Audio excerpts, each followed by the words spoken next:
Today on the DML News podcast, the power of Donald J. Trump is felt not only here in the country, but around the world. We're going to talk about that today. We're going to talk about how America is back on track to be great again, and it's all unfiltered.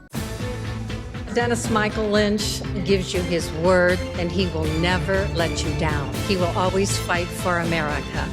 The only one who really puts his money where his mouth is Dennis Michael Lynch. Hello, I'm Dennis Michael Lynch, and I thank you for joining me today. Across from me is my son, Denny, and on the controls is my younger son, Ryan. And as always, we are here every single day to bring you all the news, insight, and opinions you need to know, what you want to know, because we all want America to be great again. Oh, yeah, we've been working towards this for a long time, have we not?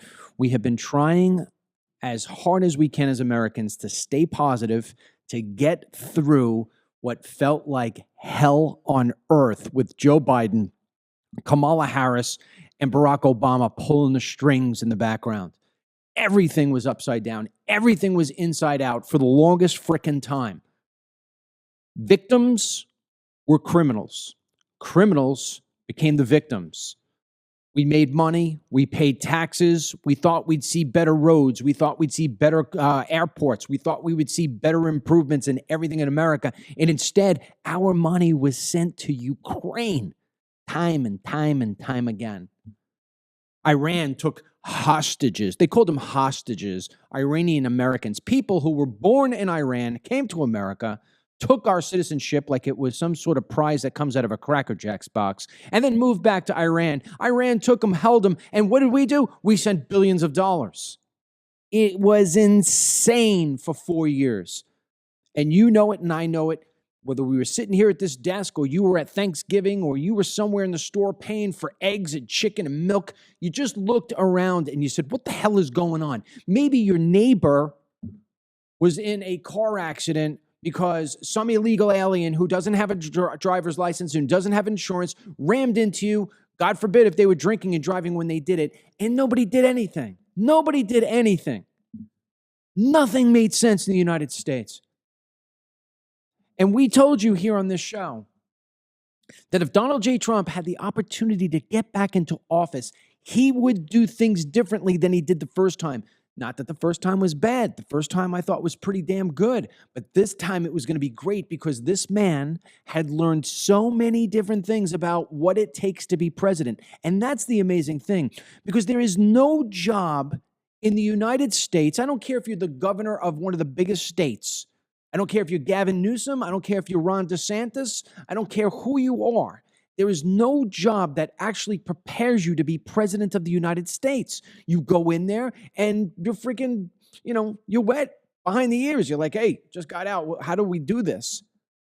And that's why it is, I think, that God made it so this way that election was stolen in 2020, because what it did was it put back a man in office who was better prepared than anybody else in history for the presidency of the United States. I said it yesterday. I'm going to repeat it today because the things that happened yesterday emphasize what it was that I said. When I said to you yesterday that Donald J. Trump is the best prepared person in the United States to be the president because he's done it already. And they tried to kick his ass left and right every single time. He ain't going to let that happen. This man right now is on fire. He is on fire. I remind you of something that happened about a month and a half ago when he was president-elect. He had in the CEO of SoftBank. SoftBank is one of the biggest investment firms there is in the world, if not the biggest. And he had that man, Mr. Sun, come in.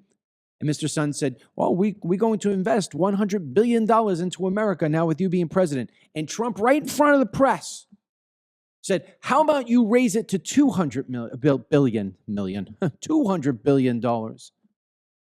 And Sun said, oh, you drive a tough bargain. You great negotiator.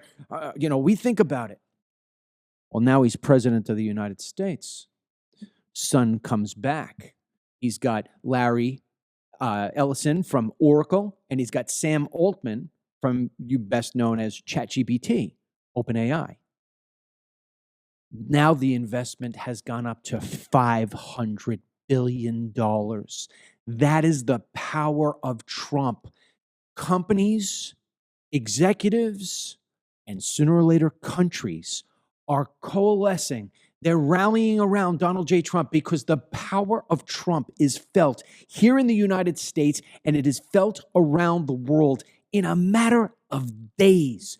This new investment, which Denny will talk about in detail in a few seconds, but this investment is going to add 100,000 high-paying jobs in the United States of America. It is going to wind up putting America back in the pole position in the battle for AI development, and it is going to skyrocket the United States in such a way that other companies and other opportunities will be able to stem off this opportunity that Trump has developed in the first 48 hours of being in the presidency. He has done more in 2 days, because keep in mind, we're at 9:30 Eastern right now. He will not have been in the White House for 48 hours because he got sworn in at noon on Monday. It's not even 48 hours, and this guy is cranking out a gazillion times more than Joe Biden ever did in 4 years. And the Democrats are unbelievably quiet right now. They're silent. They're not saying anything. Anything that comes out of their mouth sounds so freaking stupid because Trump is just bang, bang, bang, bang. He's nailing it. Now, of course, you got these idiots on the left who have told you, you got to wear a mask, got to have social distancing, got to wash your hands 500 times. Oh my God, you touched a pen? Oh God, you could die. Remember those people? Yeah. Hand sanitizers taped to their head. These people, they're complaining that Donald J. Trump said, we are no longer part of the WHO. And I don't mean Roger Daltrey and Pete Townsend. I'm talking about the World Health Organization. That is absolutely meaningless to us. The leader of the WHO is some dude from Ethiopia. Let me ask you a question. When you visualize Ethiopia, do you think, oh, what a beacon of health. That's the place you need to go if you've got a heart attack. That's the place. Where are you going to get that surgery? I'm going to Ethiopia. No. When I think of Ethiopia, I think of little kids, unfortunately, with flies on their head, because that's what we've been shown over the course of time. Ethiopia is a third world nation, and we're going to listen to this guy sit up and tell you to take a vaccine? Anything he tells me to do, I did the opposite, and that's why I'm unvaxxed. I am telling you that the world is about to change in a way that you have never, ever, ever, ever seen in your lifetime. Ever. On our newsletter today, the 47 report, I had given a little opinion about something that I'm doing, and I'm going to share it. I'm going to share it out loud. There is a stock that I put a pretty decent amount of money in. It's actually what you would call a spider. It is a collection of stocks out of the S&P 500. The stock symbol is XLK. Now, I'm not a stockbroker. I am not a licensed financial planner. I give you no financial advice. I do not pick stocks for you. I am just telling you what I am doing. I have put a large sum of money into this because historically, this usually brings back, XLK usually brings back about a 20% return year over year. A couple of years it's been lower, only brought in 11%, but yeah, about 20%. I believe that is going to skyrocket because Trump understands the value of digital assets. That's why you're seeing crypto go higher. That's why you're seeing all technology stocks go higher. That's why you see Mark Zuckerberg and Apple and Google all surrounding Trump. Yes, they want to get their get out of jail card, but they also realize the fact that the opportunity that exists for them right now under this Trump administration is going to be like nothing they have ever seen. And I'm going to benefit from it as well because I'm going to hold on to that XLK for 4 years. And I guarantee you the money I put in there will at least double or triple. In this little opening here, I have talked about liberals.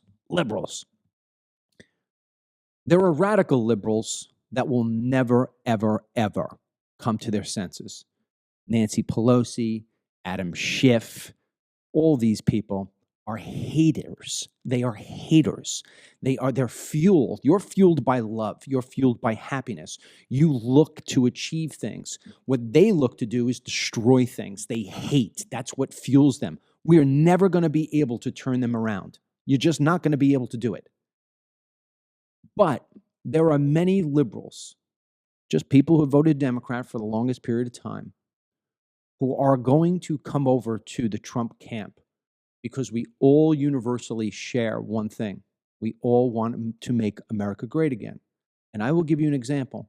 Sam Altman from OpenAI and ChatGPT. You go into ChatGPT and you ask for information about anything Democrat, and you're going to get everything you need to know. If you go in there and ask about deporting illegal aliens, it's going to give you some liberal freaking essay about how it is that illegal aliens offer value to the United States of America. In other words, Sam Altman and his team have designed their AI systems to spew out liberal ideologies. But here he is in the Trump White House, then getting on Fox News, and Sam Altman is talking about the promise of what he just experienced there with Donald J. Trump. Do not think that this cannot happen. I just witnessed it in a completely different way last week. For those of you who watch this show, you may have noticed I wasn't around. Denny did a great job. Thank you very much, Denny. Great job, Ryan, on the controls without Dad here. Sometimes I was watching back the show at nighttime and feared I wouldn't have a job when I came back because I think you may be better than me. With that said, where was I?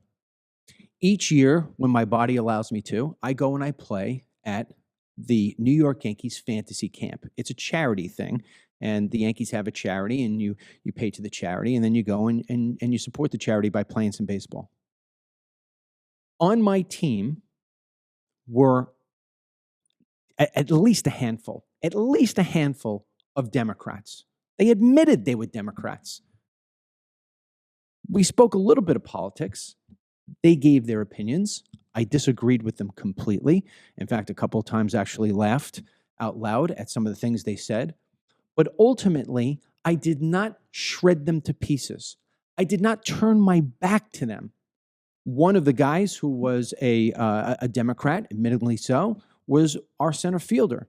When he caught the ball, I clapped. When I was playing third base and somebody was tagging up, I sat on third base and I accepted his throw. When he dove and made a play, or when he hit a single and brought in runners, I gave him a high five. We shook hands. We ate to dinner together. We sat in the same car together. He asked me if I could give him a ride to the ballpark from the hotel. We didn't sit there and battle each other like we've been battling for the last 4 years between Democrat liberals and conservatives and Republicans. There was no fighting. We were on the same team. We may not have agreed on every single thing. Maybe he didn't like the lineup that I presented because I sort of was the, quasi-captain of the team. Maybe he didn't like my lineup. But he didn't come and call me, a racist and all this other stuff. We had another guy on the team, black fella, right, from New York. We started talking about this stuff, and he asked me, why are all Republicans racists? And I said, how can you say that? I'm sitting here talking to you. We've been hanging out for the last 3 days. He says, you know what? You're right. And by the end of the week, he had listened to my podcast. He said that he stayed up till 3 o'clock in the morning listening to my podcast. And you know what he said to me? He said, I listened to what you said. And he goes, I thought things would get better under Biden. He says, it got worse, man. We're in bad shape. I said, yeah, we are. We're in really bad shape, but it's going to get fixed. The point being is that baseball team, we focused on one objective. We're a team. We want to win games. We want to have fun. We're in it together. We can't get rid of each other. This is the team, and we're going to make it work. And that's what it was. Nobody on the team hated anybody. Nobody. That's the way the United States of America is going to come together. It's going to be like a team. It doesn't mean that you don't think maybe I could get a better center fielder somewhere, or that the center fielder doesn't think they could get a better third baseman somewhere. That's always going to be part of life. That's always going to be something. But that does not mean we cannot work together. Trump understands this, And that's why he has Sam Altman there. He's just not inviting the top 3 guys in the IT space from the conservative side of the aisle. He's inviting everybody. He's bringing them all together. And as much as I can't stand Mark Zuckerberg, I would rather see Mark Zuckerberg at the inauguration than not, because it means that he's coming around. I would rather have if Mark Zuckerberg is going to be here and he's going to be a force on Facebook and he's going to be the guy who makes the decisions, I would rather have him be a liberal who is opening up his mind to new things than a liberal who is stuck in the mud, sort of like Nancy Pelosi. So I open my arms, just like Trump, to liberals. I open my arms to anybody who didn't vote for Trump and wants to think differently now that he's seeing that things are going in a better direction. Because the WHO gave horrible guidance that killed many people in this country, whether they were conservative or liberal. They died because they were given bad information.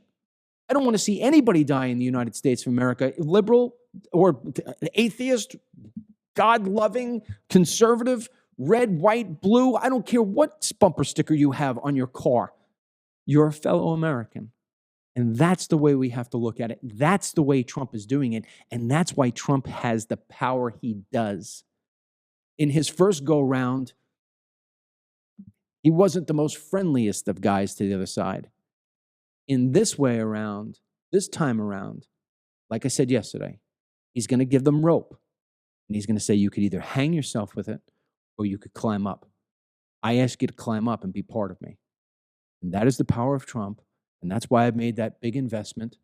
And that's why it is that I have never been more excited about the future of the United States of America than I am today. Dennis, we're going to get into Stargate in a second, which is the business initiative, and we have some videos on this stuff. But one of the things that the United States is going to have to do in order to prove to itself and to the world that we are back to our principles is we have to start deporting people who have broken our laws. We don't want to deport them because they don't speak English. We don't want to deport them because of the color of their skin. We don't want to deport them because of their nationality, their God, or anything else. We just want to get them out in the same way that if somebody broke into your condo or my house or one of our viewers' homes, we would call the police and say, get this person out of my house. I did not invite them in. We don't wish any harm on these people. We don't wish any ill on these people, but they must go home. They are draining the resources of our schools, our hospitals. They are driving without licenses and without insurance. They are taking our jobs. They are spiking up rents by living 20 people to a place. We have no room for this right now. And Tom Horman, who is Trump's border czar, was on Fox News saying that we are going to start mass deportations. I'm going to play that clip, and I want to get your feedback about how you feel about the deportations and if you think that we are going to carry them out at the level that needs to be carried out. Ryan, let's play Tom Horman and then hear from Denny. Teams are out there as of today. We gave them the direction to prioritize public safety threats that we're looking for.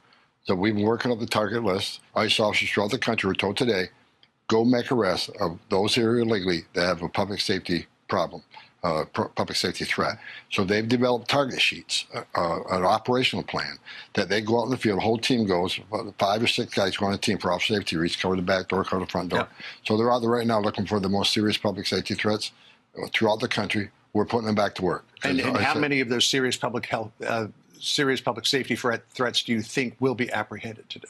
I have no idea, but we have over 700,000 illegal aliens with criminal records walking the streets of this country. That's what we're looking for right now.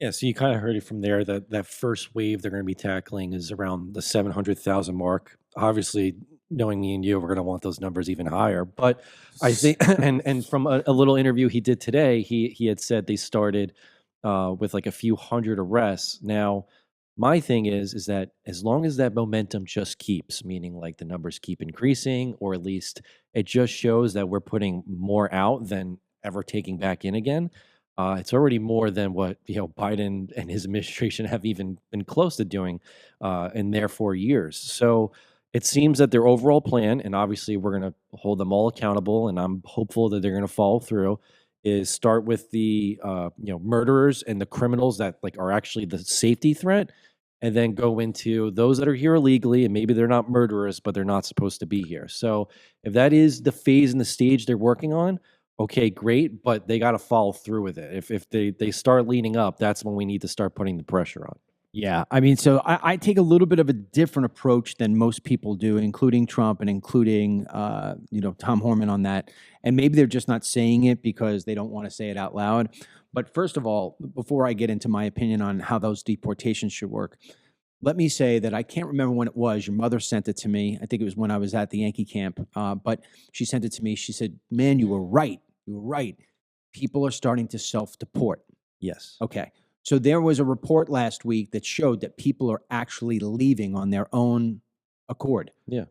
This is the best sort of way out of any way. Of course, because I think with self-deportation, it's their way of literally getting rid of themselves instead of us having the onus to go through the processes of the deportation, which The will, onus and the cost. yeah, and the cost. Yeah. So Yeah. it's almost like, all right, they just got rid of themselves. We don't have to worry about them. So the rhetoric and the actions, because I've seen some photos of ICE coming into Chicago and New York City in the last 2 days. So I think just the overall optics too of like, hey, we're not screwing around. Is going to initiate that self-deportation at higher rates. If I was a consultant for the White House or Tom Horman or anybody for that matter, I would say to them, I've been on this topic now for almost 20 years. And the greatest way to which we can rid of this problem is through tough talk. And I always love bringing up this story because it's a reminder to our audience about how important it is that Trump keeps the messaging strong, bold, and unapologetic. When Trump became president in 2016, when he took office in January, he had had a year of talking very, very strongly about illegal immigration. He was going to have deportation squads, all the different tough stuff. Because of his actions on the stump, that stopped people from packing up in Central America, South America, wherever, and coming through. They said, hey, the party is over. Now, what people don't recognize is that when you're coming in illegally into this country, it's not like you and I getting on a flight and today we're in Florida and tomorrow we're in France. It is a 3-month trek through Mexico at minimum to get to the border. So what happens is that you see that as soon as Trump is officially elected the president, those people stop packing up. And so by April, after Trump had been in office for a couple months, you actually now feel the impact of the people who no longer packed up to come. And so we had apprehensions at the border to 15,000. Understand what that 15,000. We're getting that per day underneath Biden. 15,000 for an entire month. Now, it stayed like that until Trump made the mistake of trying to negotiate with the crazy people on the left side of the aisle in Congress, Nancy Pelosi being at the top of the heap, and said, if you give me money for a border wall, I will give you DACA, which is basically letting the children who are up to about 36 years old stay here in the United States. He used it as a negotiating chip, and it bombed. Because the Democrats really don't care about the children of illegal aliens. No. They care about the free voters. Yes. So basically, it comes down to this. Trump makes that remark. He says, I love DACA kids. He gets soft. That message alone went around the world, and the world said, he's gotten easy on immigration. Let's go back. And then they start coming through the caravans. Now, we know this is true because DHS and the Border Patrol had a open press conference with Trump where Trump went down to say, what's going on here? Why are our borders coming back out, into this Obama sort of surge like? And they said, Mr. President, we've been interviewing people. And this is in They Come to America 4, which you could watch on Amazon Prime. We have the whole thing in that movie. They say, Mr. President, we've been interviewing the illegal aliens as they're coming across, asking them, why are you all of a sudden coming? And they say, because the messaging from the White House got a lot less stuffy, a lot less stark. It got a lot more friendly and more accepting. They want us to come. And so Trump wound up creating his own problem. Hopefully he does not do it this time. But let me just say this last part. If I were consulting for them, I would remind them of that story. And then I would say, Start talking tough now being 3 months ago when Tom Horman started really talking tough, because you'll get two impacts. A, they will stop coming at the numbers they were. That plugs that problem. And number two is people are going to start self-deporting if they think that you're going to confiscate their money and separate their families. And that's why I loved it when Tom Horman was asked, I think from one of these, maybe 60 Minutes, I think it was 60 Minutes, well, I mean, how are you going to deport people and not separate families? And he basically said, who said we're going to separate families? They're all going home. And so, boom, they go and they're leaving.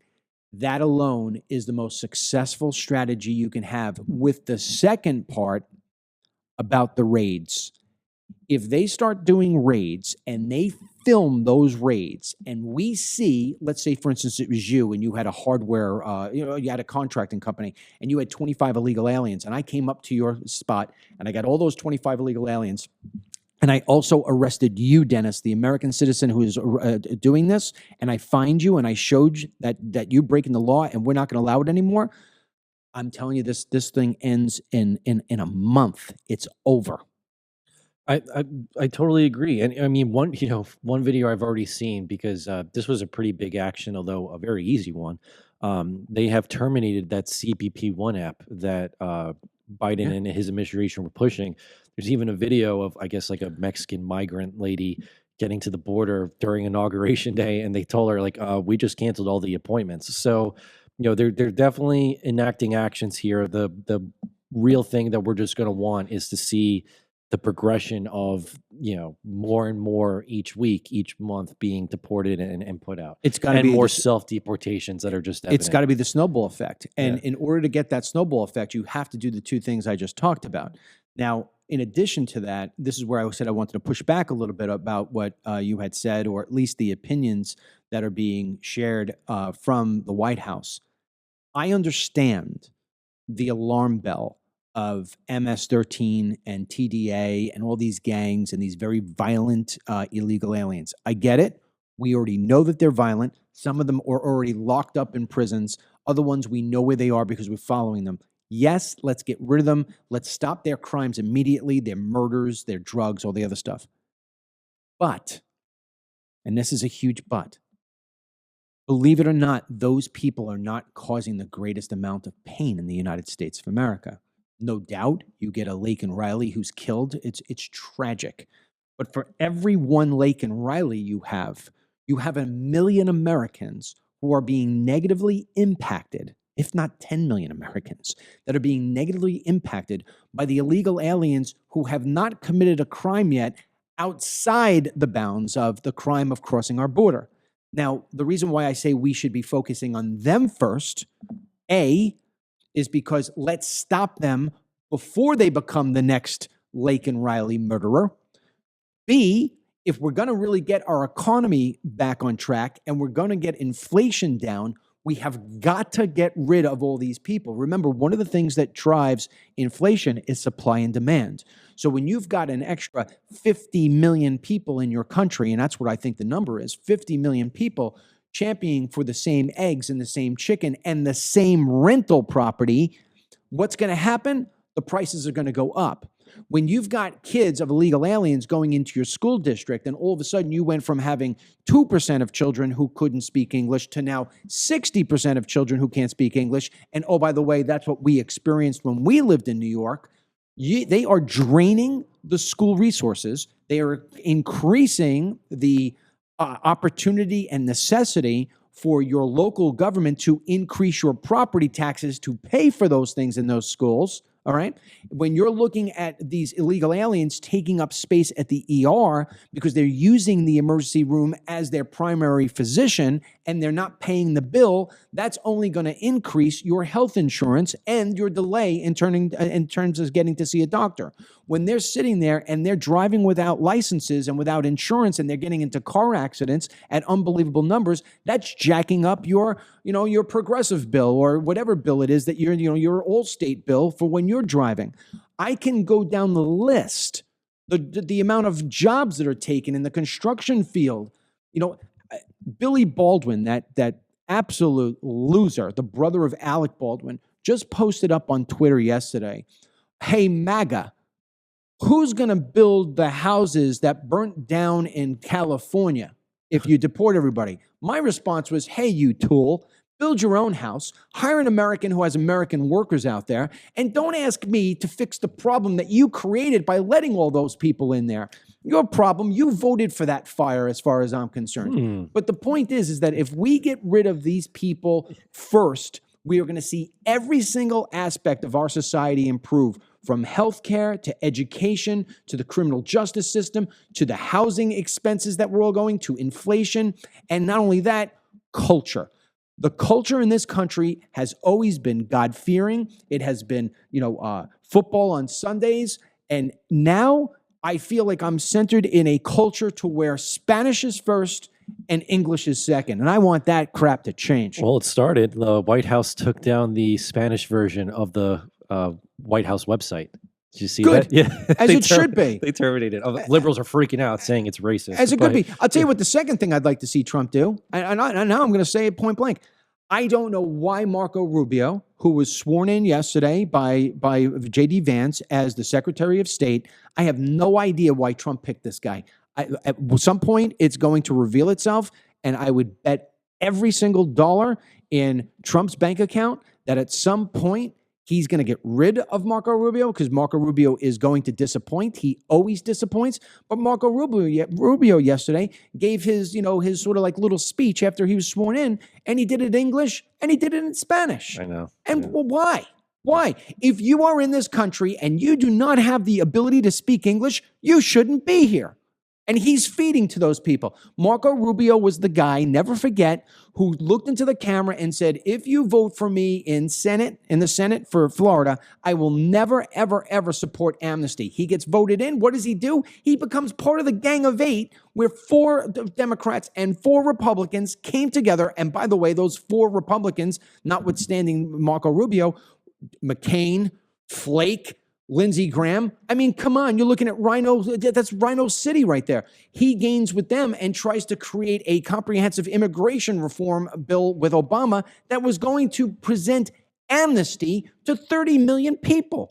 I don't know why this guy's in the spot. I'm going to give him a second chance because everybody gets a clean slate now with the new Trump administration. But let me tell you, when it comes to Marco Rubio, I sleep with one eye open. Well, look, we got to remember, as much as Democrats are slimy, there are Republicans that are slimy. And Absolutely. I think the reason Trump was probably prompted to choose Rubio was that he's, the only one who's been confirmed so far unanimously, whereas anyone who's been an unconventional pick, great example, Matt Gaetz, right?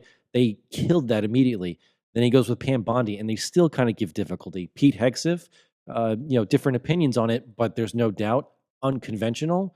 They've been riding on him about choosing him for Secretary of Defense. So I think for Trump, he's probably been forced into this balancing act of who can I choose that is not a Washington insider, but then also who's going to be a safe bet that maybe down the road I know I'm not going to keep around. Well, we put this today in the newsletter. This is why it's so important for people to get the newsletter. Go to DennisMichaelLynch.com and sign up for it for free. But you talked about Bondi, Pam Bondi, who's going to be, in charge of everything in terms of DOJ. That means FBI as well. She's going to be the top law enforcement person other than Trump. The Senate Judiciary Committee will convene a committee vote for Trump's Attorney General nominee, Pam Bondi, on January 29. I know. Yeah. The panel was accepted to meet. They were supposed to meet today, but Representative Adam Schiff, playing games, put a hold on the calendar. So, I mean, this is the kind of stuff that they're doing. They're doing it to a few different nominees. I think they delayed Kash Patel's as well. Kash Patel is, I think, starting today. Oh, it is starting? Oh, so it didn't get delayed. It's scheduled for a Senate Judiciary Committee confirmation hearing on January 29. Senator Dick Durbin, the committee's top Democrat, has expressed opposition to Patel. Also, with, like you said, with Hegseth. Hegseth, what happened yesterday, it's unbelievable how this happens. The Senate winds up getting an affidavit from his second wife's sister, who says that he was so abusive to her sister or his wife that she had to hide in closets and had a code word in case something happened with Pete. The Senate is destroying Pete on saying, did you hit this one? Did you hit that one? How about? They're trying to make him sound like he was just some absolute monster like O.J. Simpson.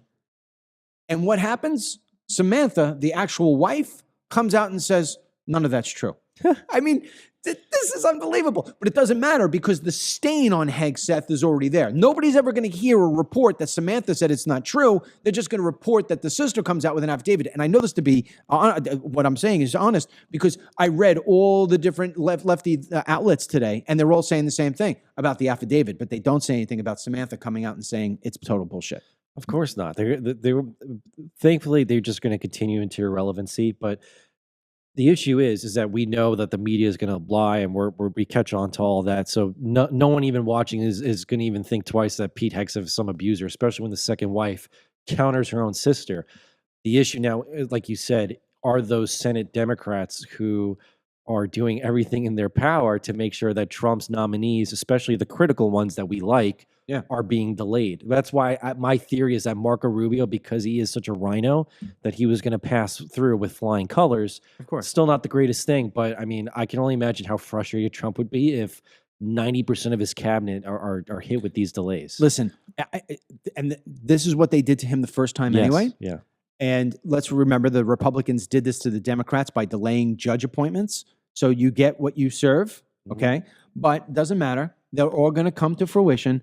Make America Great Again and America First principles are going to be pushed forward as we've seen in the last 48 hours. We will do whatever we need to do to get it done. And the Democrats are either going to align or they're going to wind up they're going to get crushed. They're going to get crushed. They'll never win another election, which is beautiful. A couple other little things that I wanted to point out here before we get into the Stargate stuff that you know about, and also what happened yesterday at the National Prayer Service. Oh, yeah. But just a few things that we had in the newsletter that I think are worthy of bringing up here. Elon Musk took on incredible, and I mean incredible fire, because the left tried to make it sound like this man, you talked about this yesterday briefly, made a salute to Nazis. Yeah. What he said was, I mean, the old Heil Hitler was this, right? This was which his arm direction's not even like that. Right, but this was the Heil Hitler, yes. Right? Okay. So now what winds up happening is Elon Musk is so excited and he's so animated when he's doing all of his jumping arounds. He said, from my heart to you. He didn't mean Heil Hitler. He just made a gesture. That's it. He made a gesture. The left is saying about how he made a Nazi gesture. Meanwhile, all the memes that are going around now and all the little videos are showing people like AOC, Nancy Pelosi, she does it like 10 sort of thing. She does it like 10 times in a row in one of those videos. It's unbelievable. But basically what Elon responded with, and I loved it, it said, frankly, they need better dirty tricks. The everyone is Hitler attack is so tired. It's such a good answer. America is tired of the BS that's coming out of the far left. Yeah, look, like if there's a little credit to be given to the Republicans, like the RNC really got their crap together for this election, right? Like in terms of what happened in 2020, they learned their lessons, their mistakes, what happened in 2020. Democrats seem to either not learn or simply not care. They peddle this Hitler thing continuously. First it's Trump, now it's Elon Musk. Soon it's going to be the entire cabinet is the Third Reich. It is so tired and exhausting. And you said something earlier too that it just shows the Democrat mentality. You had said earlier with illegal immigration with Baldwin, saying, well, who's going to build our houses? I know we're going to get into the National Prayer Service soon, but the typical statement from Democrats is, well, if we get rid of the illegal immigrants, who's going to pick our crops? Who's going to do this and that? I'm like, sometimes you kind of just sound like maybe the people who own slaves, because it's like an easier, convenient way. Like they who's going to make our beds? Yeah, who's going to make our bed? Like who's going to but it like they almost like can't make the connection of how they actually sound. So when they go with the Elon Musk made the Hail Hitler sign, like really did he give love to Adolf, or was he talking to a crowd? And don't we know that he's notorious for his spastic hand movements? What about AOC, who was in Brooklyn and did this like 10 times in a row, and maybe's rhetoric was a little bit more of hateful rather than what Elon was saying. It just shows, man. Like I wish I had the clip. Tom Homan, we took that from Fox News, but he also did an interview with Dana Bash on CNN, and I recommend everyone watches this so they get a little bit more confidence. He talks about getting the violent criminals, and then Dana Bash is like, because he says something in his statement, she's like doing like a double take. Like, wait, so you're going to get the violent criminals, but then you're going after those that didn't commit violent crimes? And he's like, yes, we will. and like, you would think like, she just like, had to like grab her chest for a second. She's in shock. It's like, they just can't get on board. It's so funny to me. And I go back to what I said originally as well. If Dana Bash were to return home today and there were homeless people living in her house, they didn't have a gun, they weren't looking to rape her, they weren't doing anything else, they just wanted to have some shelter, she would be screaming at the top of her lungs, calling 911 and saying, get these people out of my house. Don't touch my bed. Don't touch my food. Don't touch my TV. Get out of my house. What are you doing in here? So you know what? I don't want to hear that rhetoric. And it's funny because everything that the left talks about is absolute nonsense. I'll give you an example. Climate change is the existential threat. Climate change. It's friggin' snowing today in Florida. Okay? I'm wearing a sweater. I have a sweater and a t-shirt. I'm in layers. I said to your mother this morning as we got up, I said, I am so sick and tired of this weather. It has been a full month of freezing cold weather. I can't go outside and do my prayers. I can't go outside and do my meditation. I can't go outside and do my walking because my blood now is so thin from being a Floridian. It's so cold. And now it's snowing, inches of snow. Not like just a little dust, inches of snow. Shirley's been posting pictures from her side of Florida, and I'm shocked by it. I mean, I think Ryan had the stats of like the last time that side of Florida even got snow. What was it, Ryan? 3 inches in 1858. Yeah. We're getting like this amount now. Well, it's here's crazy. Here's some other stuff that's coming out that we had in the newsletter today that is coming out of the White House, which is really worth telling people about. I'll kind of go through it really quick. The Federal Office of Personnel Management notified heads of agencies and departments that they must begin taking steps to close all DEI, diversity, equity, and inclusion offices by the end of the day Wednesday and place government workers in those offices on paid leave. This is why our newsletter is so damn important, because that goes over everybody's head. That goes right past. But that allows you to know that Trump is actually keeping to his promises, right? Because that's not headline news, but that's important to know. Another thing Trump did, and I'd like to hear your take on this, and I think if you go to the DML News app, Dennis, if you go to True.News, you'll actually see, I think Anita put up that John Bolton gave a response to this. But John Bolton, who has said so many vicious, ugly, terrible things about Donald J. Trump, well, Trump revoked the Secret Service detail for his former National Security Advisor, John Bolton. And this action was taken despite known threats against Bolton's life, particularly from Iran, highlighted by a recent $20 million bounty for information leading to the arrest of an Iranian accused of plotting his assassination. So Trump basically just stripped that. And what did Bolton say in response? Let me hold on. I got to try and find his. I think he just like ratted on Trump. Let me see what his actual response here. Ratted on Trump? Yeah, meaning like bashed him.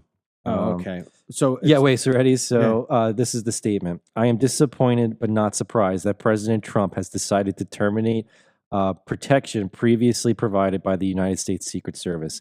Notwithstanding my criticisms of President Biden's national security policies, he nonetheless made the decision to extend protection to me in 2021. What else did he say here? Oh, the Justice Department filed criminal charges against an Iranian Revolutionary Guard official in 2022 for attempting to hire a hitman to target me. The threat remains today, as also demonstrated by the recent arrest of someone trying to arrange for President Trump's own assassination. The American people can judge for themselves which president made the right call. Okay, well, you know what? John Bolton, he's written a lot of books. Use the money that you have lined your pockets with, as far as I'm concerned, at the expense of the American people, and hire private security.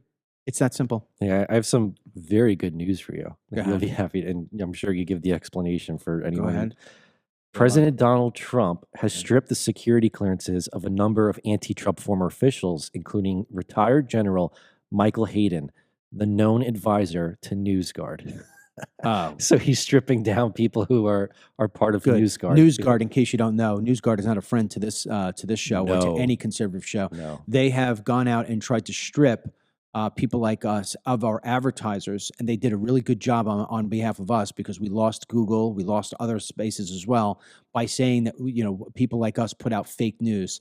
And it is one of these days, I am actually going to take the emails from NewsGuard and I'm going to publish them. That would be a lot of fun. It's would fun. it not? Breitbart responded to it. Just goes to show, right? Their response to this news. Yeah. If you haven't been working in conservative media for the past few years, you might not know exactly how terrible NewsGuard is. Yeah. But believe us, this is so satisfying, even beyond just seeing consequences for him as a deep state subversive. Absolutely. We'll get into NewsGuard at some point and give you the details on these scumbags. Yeah, it'll probably be in the newsletter. I mean, for tomorrow. there's a part of me that I want to call Mike Romano, who's my lawyer, and say, why don't we just let's sue these MFers. Yeah. But another thing that Trump did, Trump reportedly disbanded the White House Office of Gun Violence Prevention, which was established during the Biden administration. Yeah. Yeah, it's a ridiculous. I'm sure they were efficient. Yeah, exactly.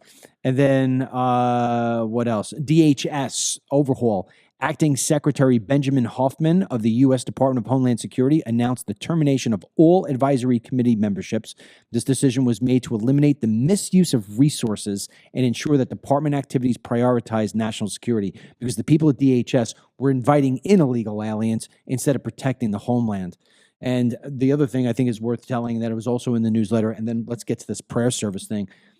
On Monday, we didn't talk about this yesterday, but we talked about how, well, we did talk about yesterday, about how Trump is trying to strip the 14th Amendment, the part that says about illegal, about anybody born on American soil is an automatic citizen. This part of the 14th Amendment was not created to allow Juanita to come over the border, or, whoever, Xi from China to come over the border, or Mr. McCormick to come over from Ireland illegally over the border and wind up having a baby, although Mr. McCormick can't have babies. Mrs. McCormick, come over there and have babies and be an American citizen. He's trying to strip that, and now there are 22 states in the United States, 22, who are now trying to block that, along with the ACLU. Mm-hmm. So that will be an interesting fight. And I've always said that from the beginning, that was not going to be an easy task. But hopefully the Supreme Court will look at it the right way, especially that we're supposed to have conservatives on the Supreme Court. But we already know that there are a few justices who really play on the left and pretend to be on the right. With that said, Dennis, why don't you tell people about what took place, because we have some great videos and we got to start winding up here. Why don't you tell what took place at the National Prayer Service yesterday, and the despicable message that was put out? Yeah, the despicable Episcopal bishop. That's, I'm tripping on my words. Yeah, right. Well, I also want to hear anyone who's watching, whatever stream they're watching on, their comments and feedback on it, because even we get so used to seeing Trump get bashed on publicly sometimes that you just become numb to it, and yet this really fired me up. Marianne Buddy, she is a female bishop, and without a doubt a very, very radical woke activist, and whoever set this up was purposely setting this up to put a gotcha on Trump and Vance. So they were at the National Prayer Service at the church in D.C. It's a tradition for the incoming president to have one of those, and Buddy, or Marianne Budd, the bishop, was giving her sermon. And as she was giving the sermon, she starts going into woke talking points, saying we have to protect the LGBT and transgender children, as well as all the immigrants out there that pick our crops and work our hospitals, or something like that. And we'll play the video of her talking about it. But the funniest part about this video is everyone will see it, are the facial reactions. And I want everyone to vote who the best reaction is, because I have my choice. So, Ryan, if you want to play that clip. Yeah, play it. In the name of our God, I ask you to have mercy upon the people in our country who are scared now. There are gay, lesbian, and transgender children in Democratic, Republican, and independent families, some who fear for their lives. And the people who pick our crops and clean our office buildings, who labor in poultry farms and meat-packing plants, who wash the dishes after we eat in restaurants and work the night shifts in hospitals, they may not be citizens or have the proper documentation. But the vast majority of immigrants are not criminals. They pay taxes and are good neighbors. They are faithful members of our churches and mosques, synagogues, wadara, and temples. I ask you to have mercy, Mr. President, on those in our communities whose children fear that their parents will be taken away, and that you help those who are fleeing war zones and persecution in their own lands to find compassion and welcome here. Our God teaches us that we are to be merciful to the stranger, for we were all once strangers in this land. May God grant us the strength and courage to honor the dignity of every human being, to speak the truth to one another in love, and walk humbly with each other and our God for the good of all people in this nation and the world. Amen. So I think the reason it ticks me off so much is because, it's supposed to be a place of prayer where you're supposed to he's there with his entire family. They just came after a 48-hour whirlwind of inauguration events and finally make it to the finish line. And then you have to listen to her, that crazy lady, talk and spew that PS. And their faces are all priceless. But I got to say, I was probably going to choose JD Vance because his reactions are so funny. But honestly, the one I gotta give it to is Melania Trump. She looked like she had daggers in her eyes, and honestly, it reminded me. I'm like, if Dad and Mom were in church, I know you could get intense and you would be angry too because you could tell Trump was annoyed. But I can imagine Mom being Melania, where she would give those dagger eyes, like, you dare use your platform right now to spew that BS when we're all here as a family. It's just so typical of people with that kind of mindset. I can't believe she would do that. Hannity was talking the other night about at the ball. He was talking about how he went to dinner with the Trumps and a couple other people, and he says, and they were talking about a topic, and they all went around the table giving their opinions. And he said the most conservative, harsh opinion was that of Melania's. And I know what they were talking about. They were talking about the illegal aliens. And you know why? Because she's an immigrant. Yeah. And so when she goes through the processes of becoming a legal citizen, and then she sees what was so cherished and hard for her to do and so accomplishing, then she sees people who are skipping over the border and doing it for free and just abusing that beauty of becoming an immigrant. It's going to piss her off. I always talk about how two of my best friends here where I live are legal immigrants, and they are, you think I'm tough on illegal immigration, you should hear what they say. And again, because for them, it's a very personal thing of a different type. Totally. And Trump is asked later on, we'll skip the clip just because we're running low on time, but he was asked later on about the service, and you could just tell. No, you can play it. You sure? Okay. Yeah, let's play it. Okay. Let's play it. Here's Trump's response about the service. Mr. President, what did you think of the sermon? What did you think of the sermon? What did you think of the What did you think of the service? What did you think? Did you like it? Did you find it exciting? Not too exciting, was it? I did think it was a good service. No. Thank you very much. Thank you, press. Thank you, press. They could do much better. Thank you, press. Inside. Thank you. Now, Dennis, just to add some flame to this fire, this woman, Bishop Marianne Edgar Bood, is known to be anti-Trump. We have a video that has resurfaced of showing how much she actually hates Trump. Play the video. Why did you want to come out here and send their message? It is a message of a call for justice, for swift justice for George Floyd, for systemic justice for all brown and black people who have been under the knee of this country in ways that we have witnessed time and again. This is wrong. And this rising up, this spontaneous uprising of people, mostly half my age or younger, they're the ones we should be listening to. And they're angry at the And they're president. so angry. They're And angry at the president. So what is your message to President Trump today? Well, he should.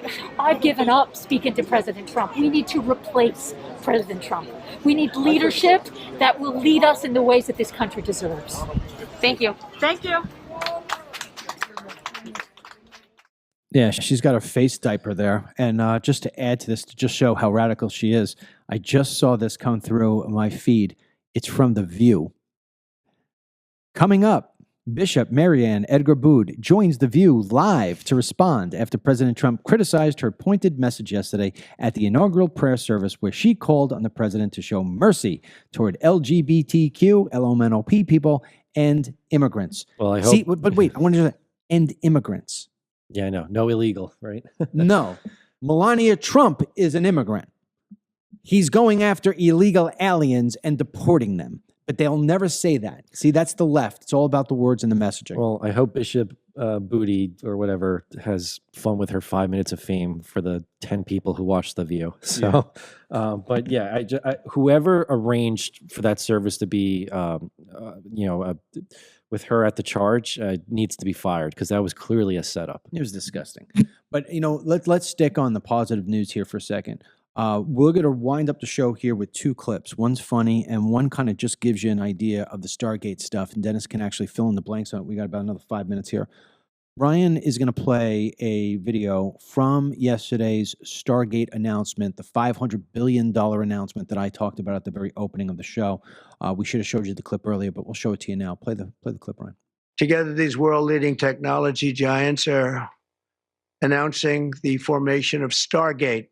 So put that name down in your books because I think you're going to hear a lot about it in the future. A new American company that will invest $500 billion at least in AI infrastructure in the United States and very, very quickly, moving very rapidly, creating over 100,000 American jobs almost immediately.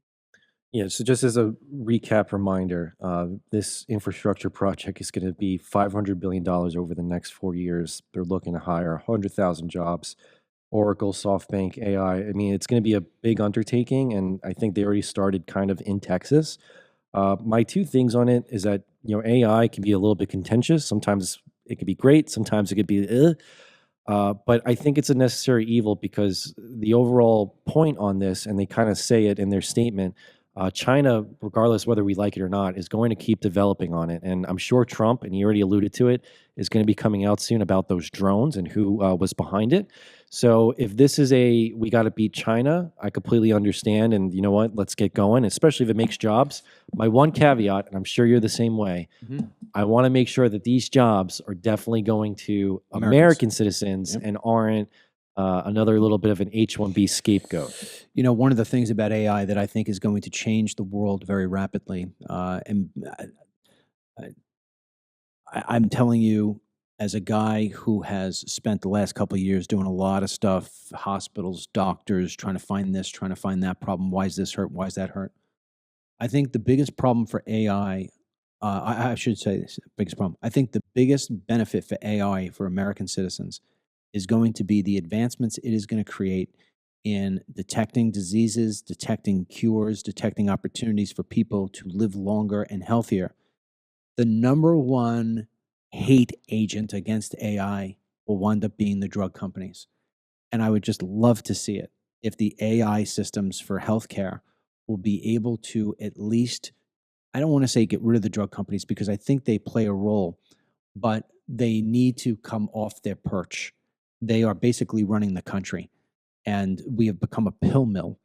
And I think AI is going to straighten that out. God always has a funny way of bringing that pendulum back to the middle, and I think that's what we're desperately looking for. Now, unless you have something to say about that, I want to play the funny thing. No, I just maybe we can start getting leaders who know how to spell in some of our bigger cities. Well, at some point, maybe we'll be able to speak through an AI, right? So you'll put an AI inside your throat and everything will come out well. I can tell you somebody needs that big time. It's the mayor of Philadelphia. Oh, yeah. Right? So the Philadelphia Eagles are moving on to the NFC, AFC championship weekend. They're one of 4 teams competing to go to the Super Bowl. And the mayor is excited about this. And we'll let you see how her excitement sort of trips up things. We'll blame it on the excitement, not on the school system. Play it, Ryan. ELGSES Eagles! Let's go, Birds! So my thinking is, do you think she recognized that she completely butchered the spelling of Eagles? Dude. Or did she realize it and just kept going with it? Or do you think it just totally went over her head? No, oblivious. Let me tell you, I had lunch the other day with the co-founder of Moms for Liberty, and Tiffany Justice. And we were talking about the administration, and she said she's actually written an executive order for Trump. We were talking about the importance of inner cities being able to teach children again, because there are so many kids in these inner cities who can't spell, who can't read, who can't write. That is a sin. There is no American citizen that shouldn't have the ability to do those simple things, because without them, there is no way you can compete in society. And now, clearly, that may have just been a mistake, but I don't know. But then again, people voted for her, so you get what you vote for. I have to emphasize that you get what you vote for. All right, with that being said, please do not forget DennisMichaelLynch.com. Go there, sign up for the free newsletter. If you're not seeing the newsletter every morning, and by the way, the newsletter comes in, it says Mr. Lynch. That's who it's from. And every day the title is the same thing. It says the 47 report, tomorrow will be day 4. And if you're not seeing it, check your promotions or your spam folders and move it in. The other thing you can do, and I got this straight from the guy who does the newsletter technology, the founder of the company, respond to the newsletter. Just respond. Just say hello or forward it to somebody. That's really what we want you to do. Forward that email to somebody, because it shows that you want to interact with it. That's it for us. On behalf of Ryan, who you don't get to see but is extremely handsome, and of course Dennis here, who is handsome as well, and everybody on Team DML and all of our listeners throughout the web, we appreciate your time today. We know you have a lot of options to listen to different people, and the fact that you're here with us means a lot to us.